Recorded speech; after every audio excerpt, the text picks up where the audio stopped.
Bienvenidos amigos de TV Maya, el canal multicultural de Guatemala. Bienvenidos a otro espacio más de su noticiero Maya Esil, Maya Noticias.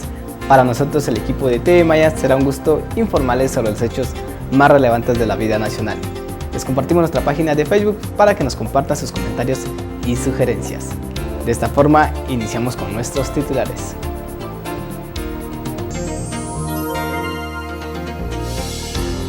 Derechos humanos en riesgo por corrupción en Guatemala. El problema grave es el costo social de la corrupción. Vidas de niñas han sido robadas. Nosotros tomamos totalmente el marco legal y cuando tú tienes un embarazo en una niña menor de 14 años, nosotras decimos ese es un delito de violencia sexual. Realizan segundo congreso de prevención de cáncer de mama. Los invitamos a todos para que puedan participar en nuestra jornada que básicamente es de prevención, es un congreso de prevención.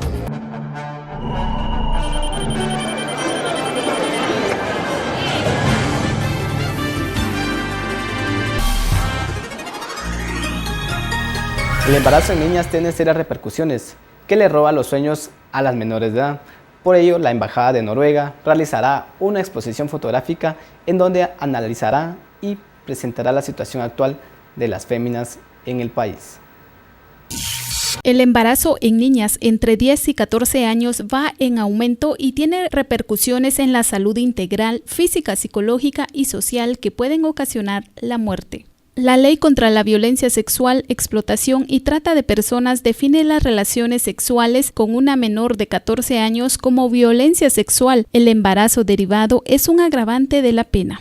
La violencia sexual y el embarazo en niñas es un problema creciente en Guatemala, de acuerdo con los datos de SIGSA y el Ministerio de Salud Pública y Asistencia Social. En el año 2014 se reportaron 5.100 embarazos en niñas de 10 a 14 años, de los que 680 casos fueron denunciados y solo 40 procesos judiciales fueron finalizados. Tenido en el marco del tema de embarazos secundarios a violencia sexual, tiene que ver con los sistemas de información, porque antes se veía una niña en un hospital y no pasaba el sentimiento de muy joven.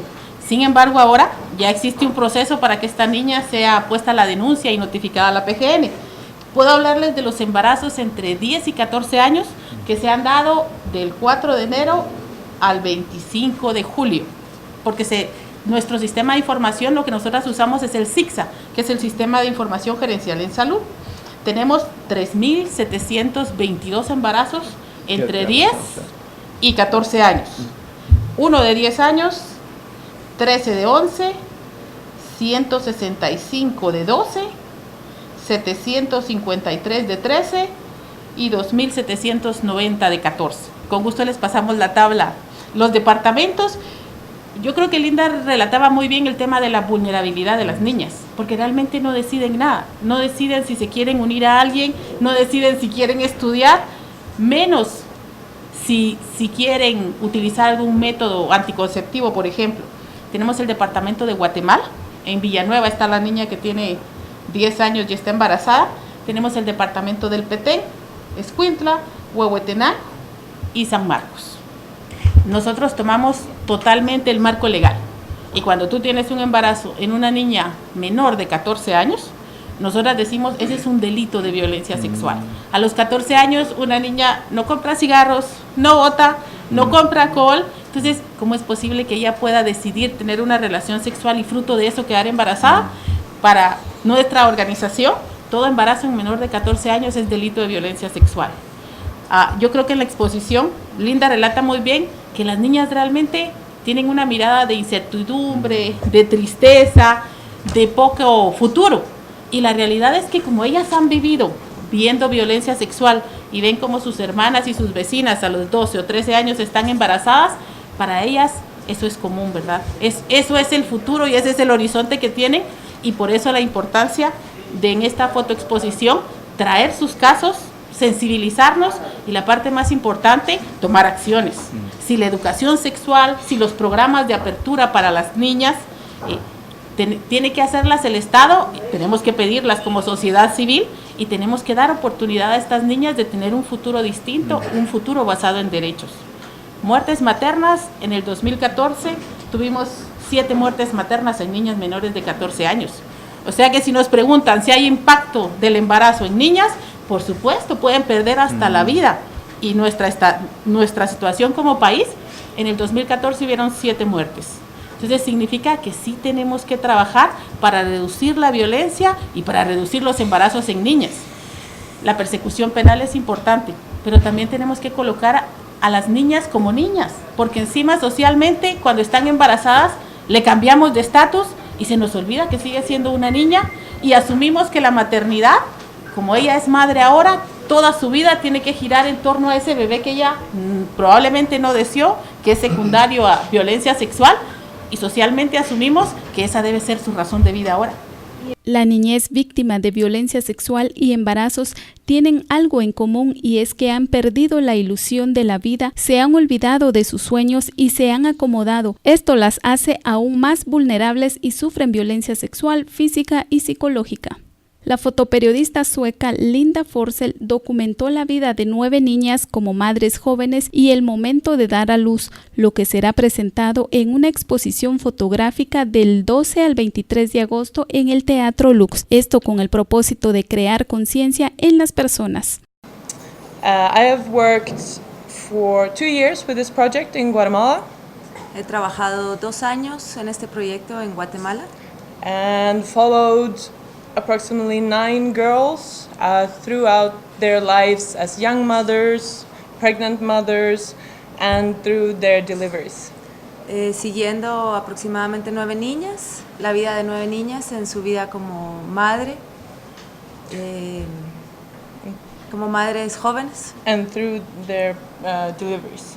Y en su momento de dar a luz. And the reason why I began this project was because before this I worked for another 2 years with different projects about violence against women in the world in 10 different countries. La razón de este proyecto es porque ella ha trabajado en otro proyecto en 10 diferentes países en el tema de la violencia contra la mujer. And I noticed that throughout the entire world the root to the problem of violence against women is the same. Y he notado que en todo el mundo la raíz de la violencia contra la mujer es el mismo.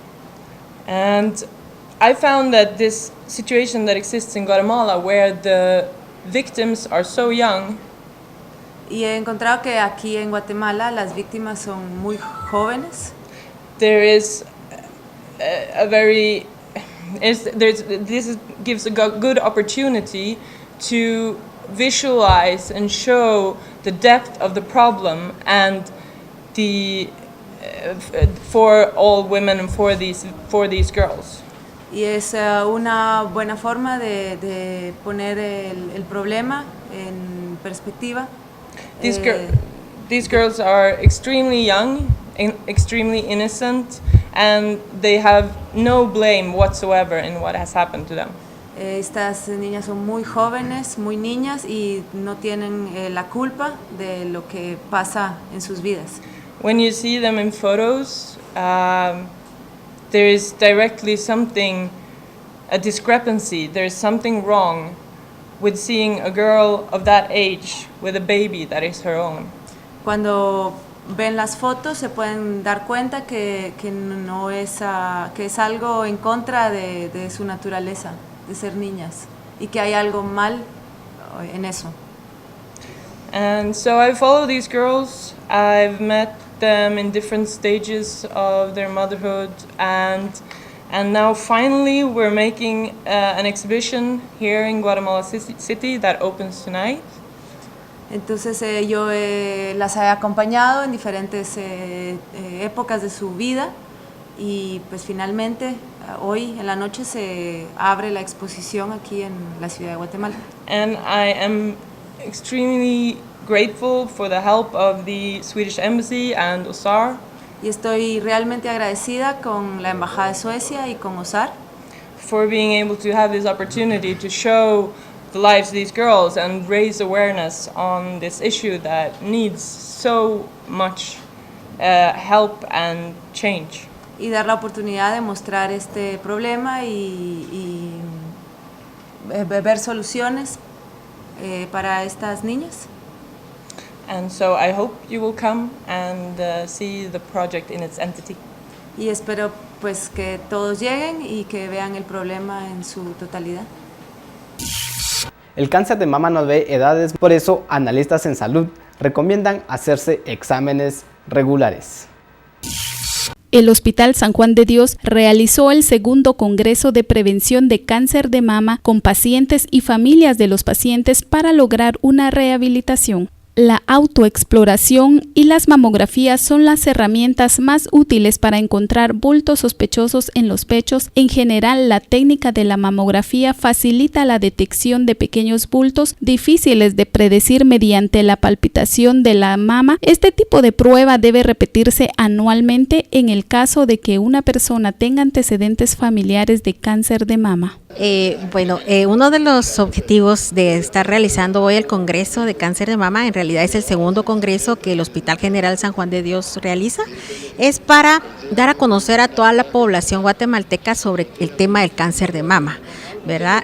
Hoy por hoy el cáncer tiene solución, realmente las personas pueden adquirir sus tratamientos y podemos tener una sobrevida que antes no la podían tener. 10 años para atrás, pues la verdad es que la palabra cáncer era sinónimo de muerte para muchas personas. Hoy nosotros en nuestra institución luchamos cada día para que esa palabra, pues para que las personas puedan adquirirle un nuevo sentido a esta palabra, porque de alguna forma todos sabemos que un día vamos a partir, ¿verdad? Entonces la muerte es un proceso que todo ser humano va a vivir, pero en el hospital nosotros tratamos de acompañar a las pacientes, de capacitarlas cada día, de darles actividades con las que ellas puedan luchar en la enfermedad, juntamente con su familia, ¿verdad? Porque esta es una enfermedad que no solo es del paciente, sino que involucra directamente a la familia, a los vecinos, a las entidades educativas, ¿verdad?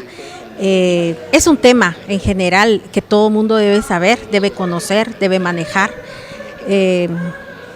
Es un aporte del Hospital General San Juan de Dios para la población guatemalteca y para nosotros pues es un gusto poder estar dando este tipo de conferencias. Tenemos temas que están impartiéndose por médicos, por psicólogos, ¿verdad? Entonces los invitamos a todos para que puedan participar en nuestra jornada que básicamente es de prevención, es un congreso de prevención de cáncer de mama. Mire, la causa en sí, los médicos pudieran decirle muchas veces, es un misterio realmente, ¿verdad? Las causas del cáncer en sí no se conocen, las causas biológicas, pero hay factores que sí nosotros podemos contribuir con nuestra salud para que en un momento dado pues esta enfermedad no se nos venga a desarrollar, pero la verdad es que una causa definitiva para que yo le pueda contestar como psicóloga o que algún médico le pueda contestar es, nadie sabe en qué momento podemos desarrollar un cáncer. Mire, hace algunos años, según los estudios, se creía que solo personas más o menos de 30 años para arriba. Hoy tenemos personas de 19 años padeciendo cáncer de mama, de 30 años, de 80 años, así que el cáncer hoy por hoy no tiene edad específica. Asimismo, trabajan con logoterapia, ya que esto ayuda a los pacientes a mejorar su vida durante este proceso. Bueno, la logoterapia es una herramienta muy útil para la psicoterapia. El proceso depende de cada persona, recordando que cada persona es única y que a cada persona la situación la afecta de diferente manera. Pero es un acompañamiento maravilloso para el paciente para poder llegar a salir y a recuperarse, no solo a recuperarse, a reconstruirse internamente, a fortalecerse y a tener nuevas metas y nuevos propósitos en esta nueva vida a pesar de una enfermedad, porque no es una persona enferma, es una persona que tiene un problema de salud, de enfermedad. Entonces la persona en sí sigue teniendo todo ese resurgimiento de resiliencia para salir adelante y vencer la adversidad. siempre tiene la oportunidad de decirle sí a la vida. Y la vida vale la pena vivirla a pesar de cualquier sentido de sufrimiento.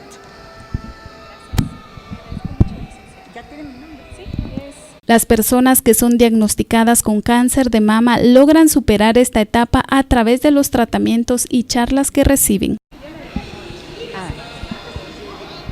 Bueno, muy buenos días. Aquí estamos en este congreso muy importante para cada una de nosotras como mujeres y pacientes del Hospital General San Juan de Dios, que gracias a la licenciada Beatriz y a todo el personal, doctores, que están aquí organizando esta actividad, pues yo me siento muy contenta y agradecida con Dios, porque gracias a Él y a los médicos estoy con vida, ¿verdad?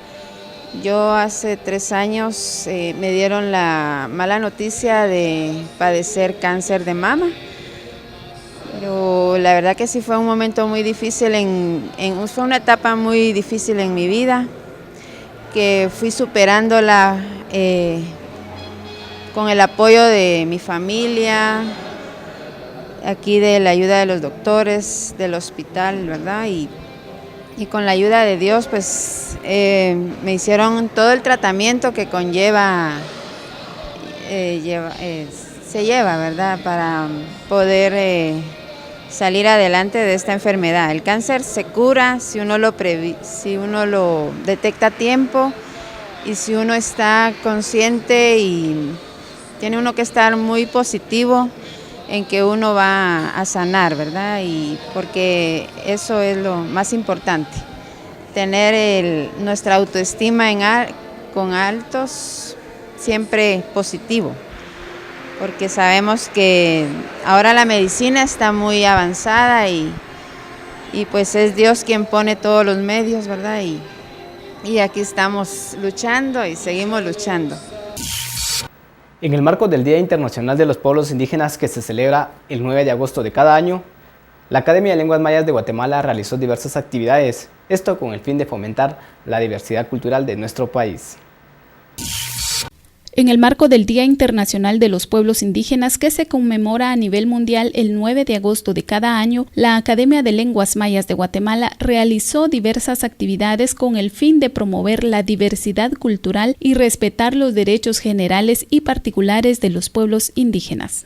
En dicho evento se contó con la participación del oficial de la Organización de las Naciones Unidas para la Educación, la Ciencia y la Cultura en Guatemala, el embajador de Chile, Domingo Namancura, Carlos Batzín, ex titular del Ministerio de Cultura y Deportes, y Dionisio Felipe, presidente de la Academia de Lenguas Mayas de Guatemala, y de las estudiantes de la Escuela Normal Intercultural. Asimismo, se contó con la participación del comisionado contra la discriminación y racismo, Rudy Camposeco. Sí, de hecho, pues este espacio quiero aprovecharlo diciendo que es lamentable la realidad nacional, pero en el marco pues de la conmemoración del Día Internacional de los Pueblos Indígenas es preocupante por cuanto las políticas, verdad, los compromisos adquiridos no se le ha podido dar cumplimiento. Exactamente, no ha habido voluntad política porque los marcos legales en pro de los derechos humanos pues no se han cumplido, existen, verdad, pero ahí están, pero no exactamente no ha habido voluntad política para que ya se lleve a la práctica. No, de hecho, pues la voluntad es un aspecto, ¿verdad? Es parte, ¿verdad? Pero si nos referimos a la refundación del Estado, estamos hablando, ¿verdad? De que estaríamos hablando de una nueva máquina, de una nueva herramienta, porque entonces solo de esa manera, pues entonces podemos pues darle cumplimiento a todo lo tratado, pues en pro de los derechos humanos. Primero quiero saludar a la Academia de Lengua Maya y a través de ella a los distintos pueblos y comunidades indígenas de Guatemala. El 9 de agosto se conmemora el Día Internacional de los Pueblos Indígenas. Estamos hablando de una iniciativa que lleva ya 20 y tantos años y que tiene como objetivo destacar a nivel mundial el valor de las culturas ancestrales y el reconocimiento de sus derechos sociales, políticos, económicos y culturales. Por lo tanto, constituye un momento relevante a nivel mundial en que los pueblos indígenas pueden dialogar con las sociedades, con los estados, para avanzar en el camino de ensanchar estos reconocimientos. Es una fecha muy importante y por eso que ha sido muy relevante este acto que ha organizado la Academia de Lengua Maya. Académicos indígenas analizaron la situación actual de los pueblos indígenas, esto en el marco del Día Internacional de los Pueblos Indígenas. En ello sitúan que el Estado guatemalteco no ha realizado las acciones respectivas para el desarrollo económico, político y cultural de los pueblos indígenas. A 19 años de firma de los acuerdos de paz y 20 de la Declaración de los Derechos de los Pueblos Indígenas ratificado por el Estado de Guatemala, académicos mayas lamentan las pocas acciones del gobierno en fortalecer la identidad de los pueblos indígenas y el respeto de los derechos humanos. Los académicos analizan el escenario de los pueblos indígenas e identificaron diversas necesidades que el Estado debe de asumir para el desarrollo económico y social. Para Rudy Camposeco, comisionado contra la discriminación y racismo, la situación de los pueblos indígenas referente a servicios públicos, acceso a educación, oportunidades de empleo es precaria. Yo considero que hay que refundar el Estado. Una reforma significa cambios, por supuesto, y cambios profundos. Pero hay cosas, cuando hablamos de una refundación, tampoco estamos hablando de una revolución. Como a veces alguien cree y que todos nos vamos por la violencia y vamos a tomar las armas, tampoco eso significa una refundación. Una refundación es decir, comenzar de nuevo. Una refundación es decir, lo que no funciona, cambiémoslo. La ley que está ya muy desactualizada, hagamos otra distinta. Una refundación es pongámonos de acuerdo, ¿sí? O sea, una constitución distinta a la que tenemos. Que si las condiciones de hoy estén para esa refundación, esa es otra cosa. No hay condiciones para hacerlo ya, por ejemplo. Es distinto. Pero de que hay necesidad de hacerlo, considero que va a haber un momento en que vamos a llegar a esa discusión y a poderla cambiar, porque hoy por hoy, como está la sociedad, o sea, sigue habiendo privilegios para una clase y aunque lo neguemos, y aunque algunos digan, no, los indígenas son pobres porque quieren, o porque no trabajan, o porque ponen la mano y quieren la bolsa, no, hay causas que son de fondo que nos ha llevado a esto. Y queremos que eso cambie, hay que cambiar esas causas, así de sencillo. No es solo generando empleo, no es solo que venga más inversión para que cambie, eso no ha pasado en ninguna parte del mundo. ¿Sí? No es porque vino una empresa y creó 100 empleos, entonces ya cambió un pueblo, no digamos una nación, no es así. Hay que cambiar cosas de fondo en esta sociedad, de que se puede, sí se puede. Hay que ir avanzando y algo que es fundamental es la organización, el acceso a la educación y la conjunción de un proyecto. Eso creo que son factores bien importantes en nuestra población. El Día Internacional de los Pueblos Indígenas del Mundo fue establecido por la Asamblea General el 23 de diciembre de 1994. En ese sentido, en Guatemala, como compromiso de Estado, debe crear acciones de inclusión a favor de los pueblos indígenas y asimismo a la protección de los derechos particulares. Según un estudio presentado por el ICEFI y Oxfam, la corrupción ocurre principalmente por legislación desactualizada, institucionalidad débil, acceso deficiente a la información pública, participación ciudadana escasa y conflictos de interés e impunidad. La corrupción es un problema grave ya que afecta a las personas más vulnerables y en condiciones de desventaja, socavando su realización plena y el respeto a sus derechos humanos como salud, educación, nutrición, vivienda e incluso la propia vida. Las investigaciones de la CICIG y el Ministerio Público evidencian que la corrupción se ha propagado gracias a la impunidad y contamina a empresas privadas, partidos políticos y prácticamente a toda la administración pública, incluyendo entidades autónomas descentralizadas y a los organismos ejecutivo, judicial y legislativo.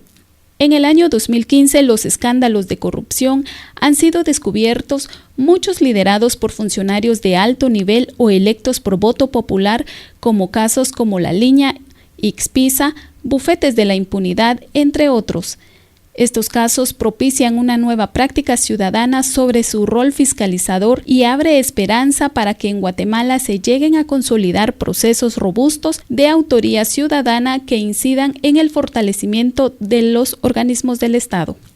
Sobre lo que tiene que existir una conciencia en el país.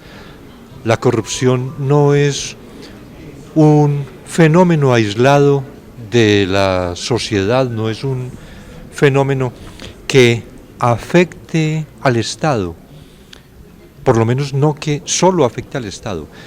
El problema grave es el costo social de la corrupción. Cada dinero cada quetzal que se va al bolsillo vía corrupción es un quetzal que no llega a la educación, a la salud, en un país con tantas necesidades, con un índice de pobreza elevado, con un índice de desnutrición elevado.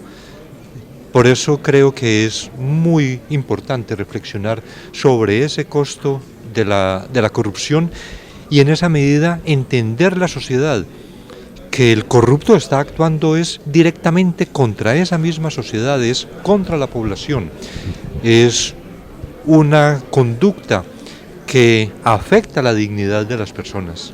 De acuerdo con nuestras investigaciones hemos verificado que la corrupción está en todos los organismos del Estado, que hay podría decirse, una corrupción estructural que es necesario desarticular, que esa corrupción no es precisamente de estos últimos años, que viene desde muchos años, no está vinculada a un gobierno, a un partido, es ya una forma de actuar en el país y de ahí también el reto tan importante que hay para poder erradicar efectivamente este fenómeno, o por lo menos que los corruptos sientan que la justicia estará siempre detrás,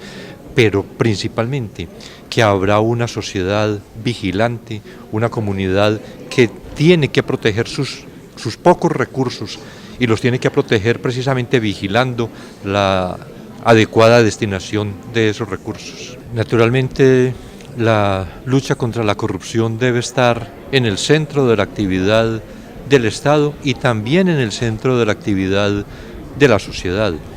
Esta es una articulación que tiene que existir entre Estado y sociedad, y si el Estado es inferior a su responsabilidad de afectar la corrupción, la sociedad tiene que unirse porque es, como insisto, la lucha por la destinación de sus propios recursos para sus propias necesidades.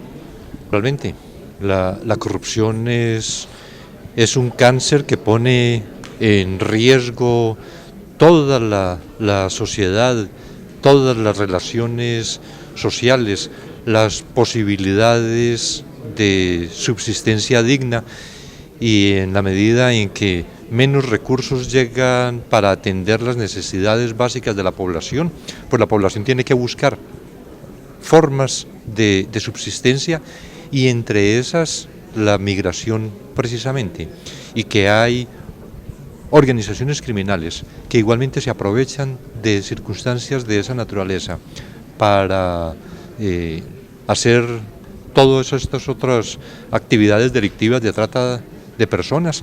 Finalmente uno podría establecer una relación entre estos fenómenos de corrupción y la necesidad de las personas de buscar mejores condiciones de vida en otras partes. El Estado tiene una gran deuda con poblaciones indígenas y la corrupción agrava aún más la situación de los pueblos indígenas en Guatemala. Bueno, como de todos es sabido, uno de los impactos en la vida de los pueblos indígenas ha sido la falta de servicios garantizados por la Constitución, también por algunas leyes ordinarias en cuanto a garantizar la salud, la vida, la educación, el desarrollo de los pueblos indígenas, puesto que la mayor parte del robo que se ha hecho, esto ha generado la falta de atención a estos servicios esenciales, pero también ha impactado mucho, principalmente porque esto es como una otra forma de violencia y otra forma de violación a los derechos más elementales del ser humano, y esto principalmente ha afectado la vida de mujeres embarazadas, de niños, también con mucha desnutrición, así como también la vida de los ancianos, toda vez que el Estado no cumple esa responsabilidad de garantizar pues estos derechos para la población, y la mayor parte pues esto tiene cara rural, tiene cara también de pueblos indígenas, y sobre todo tiene cara de la miseria en nuestro país, producto de toda esta corrupción que siempre se ha dado, pero en este gobierno se dio con mayor intensidad, y yo creo que hay que agradecer profundamente también que tenemos todo el trabajo de la CICIG a través del papel que ha desarrollado el señor comisionado Iván Velázquez, y también todo el apoyo que ha prestado la fiscal general Telma Aldana. Creo que esto es una muestra de que sí se puede. Ahora tendrá que el guatemalteco y la guatemalteca pensar que cuando no tengamos una CICIG como ahora, pues qué podemos hacer para no permitir que los gobiernos próximos y el actual también no pague su responsabilidad, sino yo creo que no solo basta pues señalar todo lo que ha pasado, sino que paguen toda esta responsabilidad tal como lo demanda nuestras leyes internas. Es así, amigos de TV Maya, el canal multicultural de Guatemala. De esta forma nos vamos a despedir de ustedes, sin antes saludar a las personas que nos ven en Santa Cruz de Quiché por medio del canal 84, asimismo a las personas que nos ven en San Miguel Uspantán y a las personas que nos ven en San Pedro de la Laguna y San Juan de la Laguna. Los esperamos en otra próxima emisión con más información.